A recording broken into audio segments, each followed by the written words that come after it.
Welcome, welcome. Dr. Stephen Hobbs here from the Wealth Movement in the third of 5 interviews with Chris Thomson. And we're exploring the inner cosmos.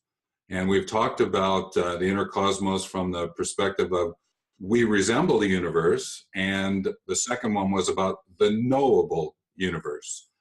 And what we're going to do is explore, unpack, discover insights that are linked to the inner cosmos and movement. Chris, to be able to get to that sense of movement that we'll chat about a little bit later, I remember yesterday and in our conversations over time is that you'll use the phrase, nature always answers our questions. We played with it a little bit yesterday in our interview, but can you just unpack that again and just remind us what that means? Sure. I mean, you could say that the cosmos or the universe always answers our questions. It's just whatever you prefer. I believe that nature, the cosmos, always does answer our questions, always, 100% of the time. And it also answers our requests, okay? When we're asking for something. Again, all the time. It's just that we don't see it. But more commonly, we don't make very good questions. We don't make very good requests. And the key to understanding all this is that the universe or nature comes back to us or resonates with us at exactly the same level. So it answers our questions in the precise terms of the question. If it's a bad question, we get a bad answer. If it's an ambiguous question, we get an ambiguous answer. If the question is not clear, the answer is not clear. Okay? Likewise with the request. If you make an ambiguous request asking for something, you'll get an answer, but it'll be ambiguous. I'll say a bit more about the request later, but first of all, questions. So here's a question for you, for anyone listening to this. Will it rain tomorrow? What's the answer to that question? Oh, my answer to that question would be, according to the weather report, I think it's going to. Intuitively, I'm going to say yes, but it'll be more like a shower. The answer is always yes. The answer to that question, will it rain tomorrow, is always yes. Why? Because I didn't specify a place. Okay. So it's going to rain somewhere, okay? It's going to rain somewhere.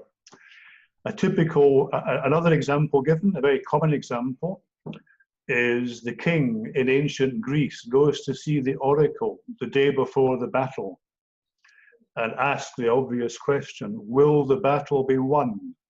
And the oracle says yes, and the king goes away feeling happy and reassured, and guess what? He loses the battle. What is the question the king should have asked? Will I win the battle that's going to take place today or tomorrow, whichever timeline it is for him? The question he wanted to ask, the question the king wanted to ask but didn't ask is, will I win the battle tomorrow? Will Okay. I win the battle tomorrow? That's the question he should have asked. Okay, so I mean, it's typically people don't ask very clear questions. And the cosmos or nature comes back with the equivalent. So it resonates by coming back at the same level. But you get the answer that's contained in the question, so to speak. Another example in science. So when physicists say, is the world made of little particles? Nature says, sure, yeah. Okay? And then they change the question and they say, well, is nature made of waves rather than particles? And nature says, yeah, sure. So scientists get very confused. How is it possible that the world can be made of particles and waves? And what the universe is doing is saying it all depends on the question. If you conduct an experiment designed to elicit the presence of particles, you're going to get particles in the answer. If you change the experiment and start looking for waves, you'll find waves, okay? So a lot depends on the question. And I'll say more in a minute about requests, because the same ideas apply to requests. So for everyone to understand that, then the quality of your question, the words that are in your question are going to be of importance.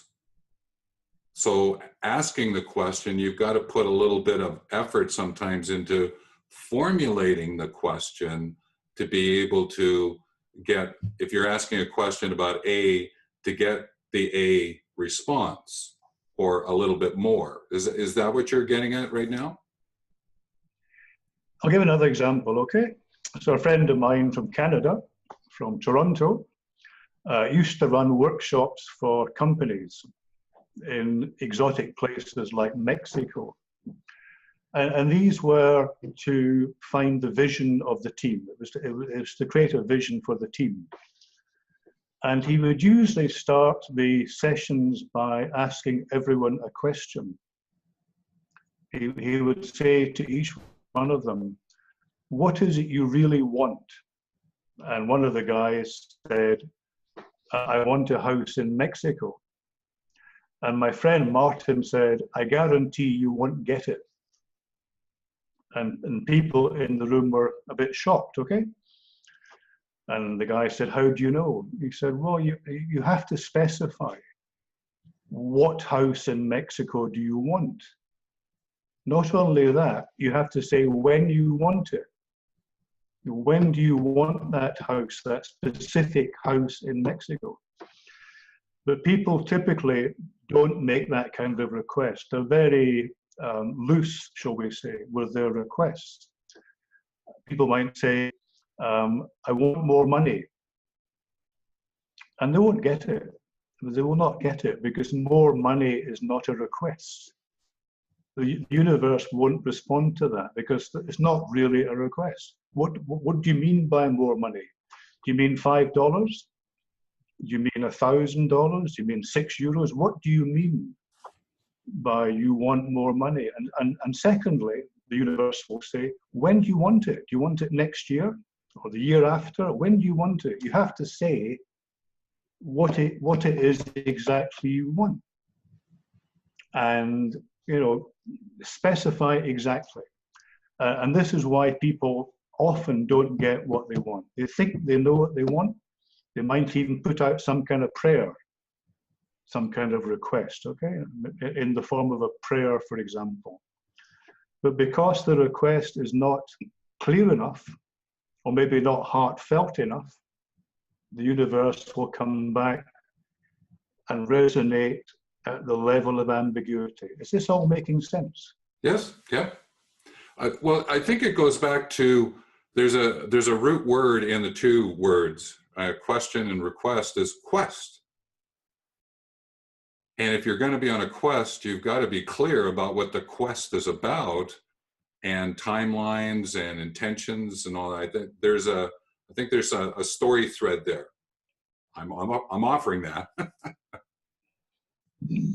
And as you well know, all quests begin with the first step, okay? In fact, there's a supposedly Chinese proverb about that. Whether it's Chinese or not, I don't know.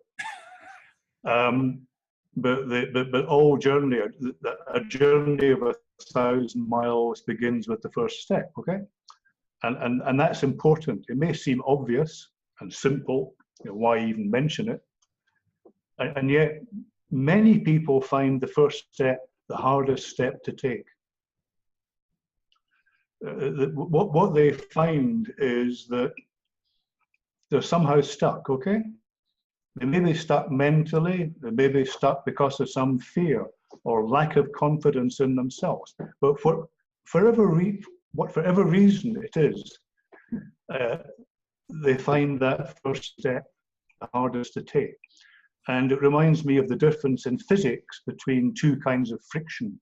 One is called static friction, one is called kinetic friction. Static friction is the force you need to get something moving when it's not moving, okay? So that's the initial force to get something actually moving. Once it's moving, kinetic friction is the force you need to keep it moving. And because something's already moving, you require much less effort to keep it moving. The real effort, as you can imagine, is to get it started in the first place, okay? Now that applies in physics, but it also applies in human life. The real effort for most people is to make that first step, to get into movement. But once people are in movement, wow, what a difference that makes, Steve. What a difference that makes. The difference between people being stuck in life and actually moving in life, it's a world of difference. It is, and I appreciate going there, but let's unpack that in a second, because you mentioned the word resonance again when you were talking about the questions and the requests, and that seems to be a thread that's come through the first two interviews. It's present again here in the third. I think it would be great to just sort of tie that up a little bit and say, okay, from a resonance point of view, this notion of request, and that putting you into movement, there's got to be some storyline in there about resonance. Can you just unpack that part? Sure. I mean, the overall theme of these interviews, as you know, is the inner cosmos. The basic idea is that we human beings, in some ways, resemble the cosmos out there, okay? And because we resemble it, we are able to resonate with it. In other words, be on the same wavelengths as it, okay? And when we get on these wavelengths, that's when things start happening. However, more often than not, we send out, shall we say, mixed wavelengths or mixed messages, okay? In the form of poorly constructed questions or requests that don't quite make sense. All right, so these are things coming out from us, like frequencies, if you like, messages, and the universe picks that up and it resonates with what comes from us. Now, if what's coming from us is very clear, very definite, 100%, the universe will get onto that frequency and resonate back to us, okay? And give us good answers. Will answer our requests. But what I'm saying is that more often than not, we give out kind of mixed, poor resonances, okay?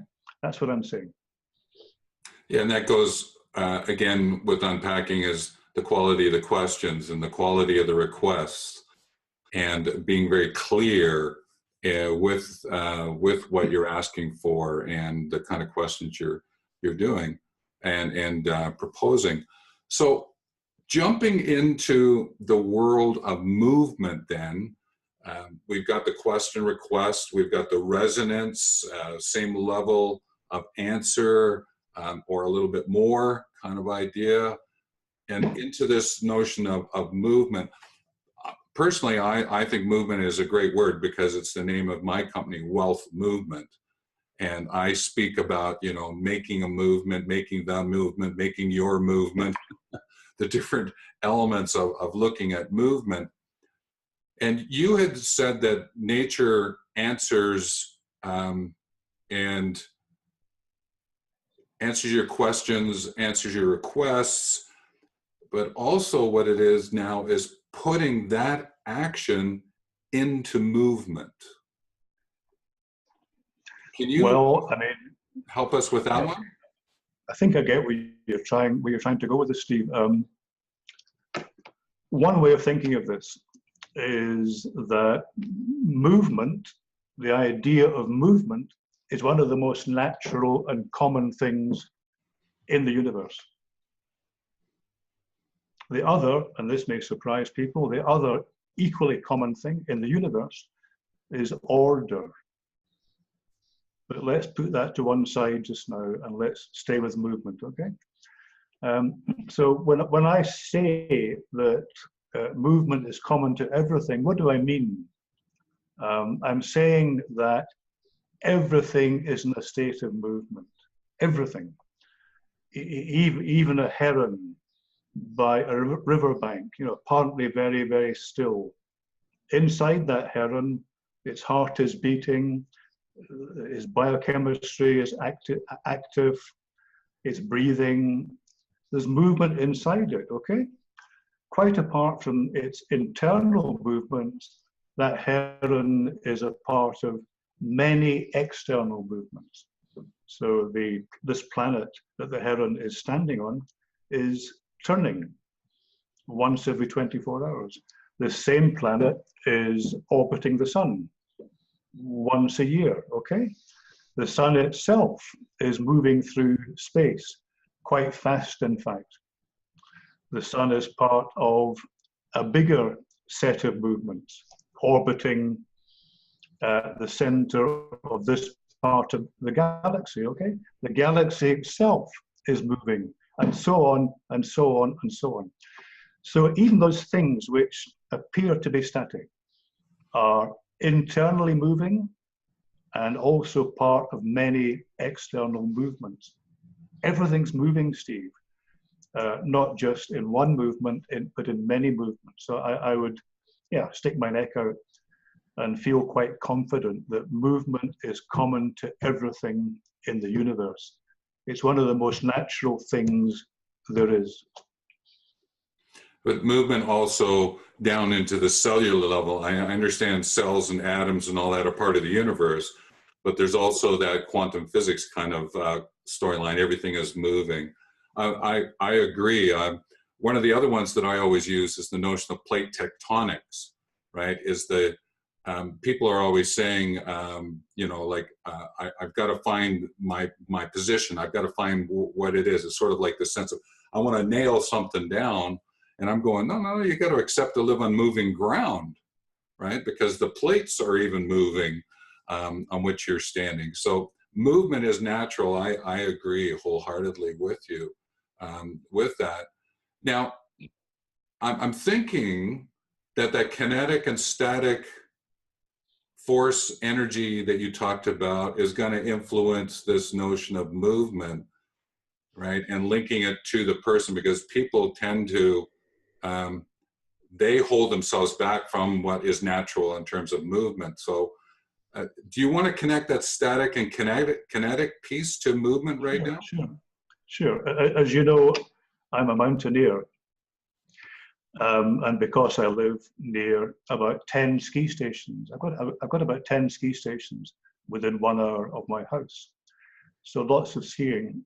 And when I was younger, I taught a few people to ski, and I taught a few people to rock climb. And I noticed that in at least 50% of cases, in at least, maybe more, Steve, people would freeze. They'd become static, okay? In one case, I had to prise someone's fingers off the rock to get them to move. And I used to have to employ tricks to get people to move on the rock because they get to a point where their mind told them, I can't move any further. And the truth is, the fact is, the safest way to be on rock climbs is in motion. It's strange but true. It doesn't sound true, it sounds counterintuitive. But the safest way to be on rock climbs is in motion. So And the difficult thing for people learning to climb is to overcome that static friction, that stasis. But once they do, once they kind of reach up and start moving, oh, what a difference. Once they're in motion, they realize it was much easier than they thought. Likewise with skiing. I mean, skis are built to turn. They're built to curve, okay? And basically, all you have to do is let the skis do the work for you. That's the essence of good skiing. But when people are learning to ski, their inclination is to stop. Their natural tendency is to stop, is to break because they're nervous, okay? So they're constantly in a stopping motion, if you can imagine that. When, in fact, the best thing they could do is to let themselves go down the mountain, okay? And in a way, go with the skis. Of course, eventually they learn to do that, and they laugh about the way they were when they were breaking and stopping. But I think these two things, you know, rock climbing, getting nervous about moving on the rock, and getting nervous on the steep slopes when you're skiing, it's a good example of overcoming static friction. Once you're actually moving, things really improve. The trick is to get into movement. Now, I think what I've just said about rock climbing and skiing applies to everything else. Everything else. Yeah, I was going to go there is because, but I have to share a quick story. Is I'm 6'7" and I started to do rock climbing, and at one point in time I got myself sort of out, arms out, feet out, and I couldn't move anywhere. It's because I stopped moving, and then I'm just sort of against the wall going, okay, and then you claim I'm falling and just go back so that you can, you know, be taken off. But the funny thing was, I was only about 7 or 8 feet up. I understand what you're saying. I that image was always part of me. And then when I went to do it again, I knew motion was important. So I understand that experience. So when it gets into the business world, like life business, it's really about keep moving in your business. And sometimes you're not going to work. Like, I'm up against the wall, I got to fall backwards. We might call that a failure. No, it's just a learning moment in a sense. But even in business, you've got to do something similar. That's what you're hinting at here, right? A good example is Brexit. You know, the UK voted to leave the European Union. Scotland didn't, as it happened, but that's another matter. And businesses right now are starting to worry, get seriously worried for many reasons, but one reason is the just-in-time philosophy, which I'm sure you've heard of. And the car industry in particular relies on that in order to keep its inventory at a minimum. So everything has to be flowing neatly and nicely. But because we're leaving the European Union, there'll be customs and border checks and queues and all kinds of things, okay? Which are going to really make a mess with the just-in-time. But when I think of the just-in-time model, you know, I have this picture of things flowing nicely and smoothly and going from A to B to C and back, and you know, things moving in a nice fashion is the vision I have of that. But businesses, when they can't do that, when they can't rely on things moving in a neat, orderly fashion, they get very worried. So it's a movement, very important for business. So even the sense of paperwork, you gotta get it moving. Like I sometimes chat with other entrepreneurs, and they talk about the piles of paper that I got on my desk, right? When in fact, if you got it moving, not move just to the other side of the desk, but actually getting it taken care of and moving it through the systems that you've created. That's even like a small example of what you're talking about, because it's sort of statically sitting there, but you got to kinetically get it moving, either to file it, deal with it, whatever it might be. There's that kind of connection as well. Another example is I occasionally write books. And, you know, I used to suffer from writer's block. And writer's block is basically, you can't get moving. Okay, you're back in stasis. You have to overcome that static friction. You're the equivalent of the rock climber stuck on the rock, unable to move, okay? And, you know, when I was blocked in that way, unable to write, I began thinking about my rock climbing and skiing experiences when I was young. I thought, well, hang on, if that applies to rock climbing and skiing, it surely applies to this as well. And I got into the habit of writing longhand with a very nice fountain pen, you know, a very high quality pen. And I found that if I just went somewhere, maybe a local cafe, just went at a certain time, maybe 8 o'clock in the morning, sat down, got my coffee, got the paper in front of me, and just began writing, regardless of what I was writing. It didn't matter what I was saying, okay? But just the action of getting the pen onto the paper and making some words with the ink, it changed everything. I mean, the block disappeared immediately. As I said, just to repeat, it didn't actually matter what I was writing. The point was I was making movement, okay? I was able to escape from that static friction position and get into the kinetic position. It really worked. And I haven't had writer's block since. And I understand that one too, is I'll take myself out, and even if it's just not writing, it's just getting some ideas out, right? And get it going and see where it takes me. So if we link this back to the inner cosmos, and when we're talking about this from a life perspective, there are things that get people and they're stalled, they're stuck, and we give them all different kinds of names, right? I'm not going to get into all the different kinds of names that we give those things. One of the things that I share with people is simply going for a walk to think about and feel about what it is that's going on in your life from an inner cosmos point of view is an important element. That's an important action to take. So I give it over to you if you want to talk about those things that get us stuck from a movement life cosmos point of view and actions that deal with it. I know the listeners would be grateful to hear some ideas that you'd like to share. So what have you got up your sleeve? I mean, it's basically the same thing. It's the same idea, okay? It's about overcoming resistance, overcoming stasis, if you like, okay? It doesn't matter what the problem is. The way to do it is just start moving. I mean, literally move. It could be any movement. You might just get up and start walking, okay? Or you might just walk and continue walking until the feeling has worn off. I mean, that's a good idea if things get really bad. But yeah, I mean, anything at all which helps you overcome the stasis.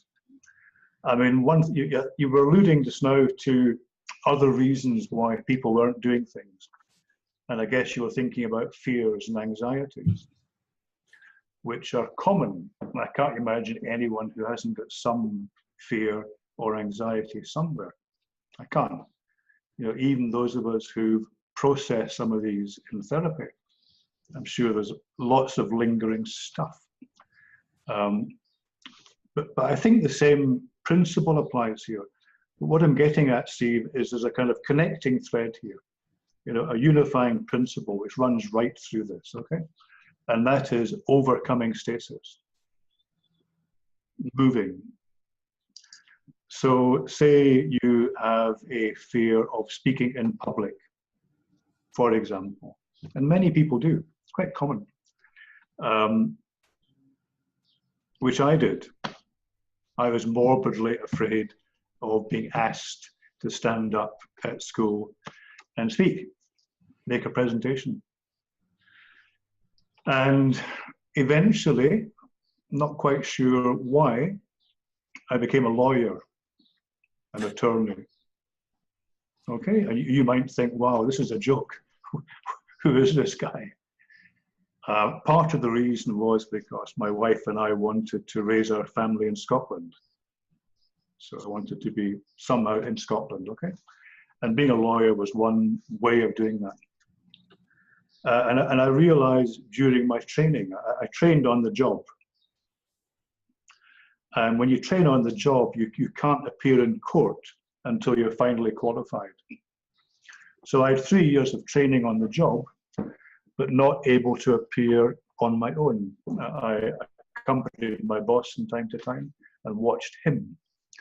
And I used to get very nervous just watching him, because I imagined me being there one day, you know.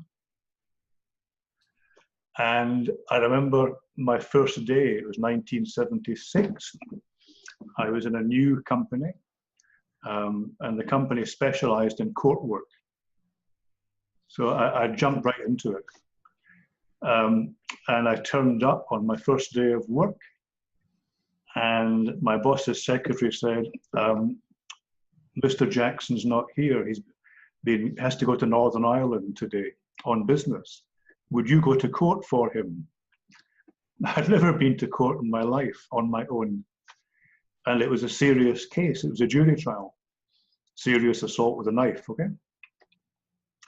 And as I drove to the court in another town in Scotland, my heart was thumping. I could feel everything in my life was coming together in this horrendous moment. And I somehow managed to get into my gown, my lawyer's gown, into the court, presented myself, managed to give my name. I met the client. We discussed everything beforehand. And at the last minute, and the jury were sworn in, okay? It was a full jury trial. And at the last minute, the judge said, "Oh, I think your client wants to talk to you," because I was in front of him. And he was behind me in the dock.